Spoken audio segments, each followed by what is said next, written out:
Այսօր տատիկիս քաշելի օրն է եւ սա բաց թողնել չի կարելի։ Այո, տաուշյան խաշիլ, որը լի է սիրով եւ հիշողություններով։ Գնացինք պատրաստելու։ Տատիկ ասա քաշելի բաղադրիչները։ Էլինա ջան, շատ հասարակ։ Փող ինձ, ջուր, աղ եւ յուղ։ Էլինա ջան, ջուրը մի քիչ տակացրել ենք, կլցնենք փող ինձը, կխառնենք, կամած կրակը կվառենք ու կշարունակենք։ Ահա, շատ չենք պատրաստել, քիչ։ Խառնեմ։ Հա, կամած խառնի ու նենց արա զանգված հավասարաչափ բանը տրորվի։ Խաշիլը հիմնականում պատրաստում են կաթով, ջրով եւ ալյուրով, աղով։ Մենք պատրաստում ենք փոխինձով։ Ստացվում է շատ տաք, թանձր եւ սննդարար զանգված։ Այնքան են խառնում, որ զանգվածը հավասարաչափ sense տարածի նորմալ լավ զանգված ստացվի։ Տատիկ ես լսել եմ, որ տարբեր շրջաններում քաշիլը ուրիշ ձև են պատրաստում։ Կարող ես ասել, թե տավուշում ինչ ձև են պատրաստում։ Էլինա ջան, մեզ մոտ տավուշում խաշիլը ավելի շատ յուղոտ եւ հագեցնող են պատրաստում։ Առատ յուղով, կաթով եւ մատուցում են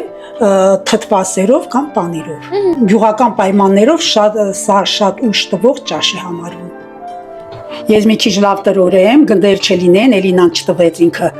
լավ չտրորեց, գնդեր չլինեն, պետք է գունչը զանգվածը հավասարաչափ նորմալ լավ լինի։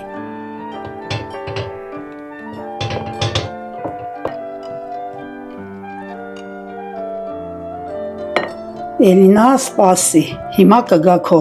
խաշիլը։ Okay։ Էլինա ջան, մի րոպե, ես վերցրու, հիմա կավելացնեն, որը որ կցանկանաս։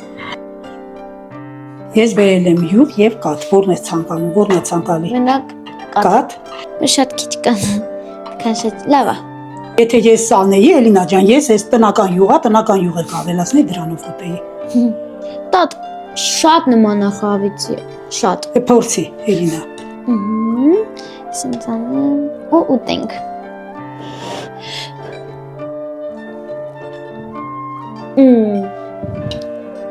Տատ շատ համով է,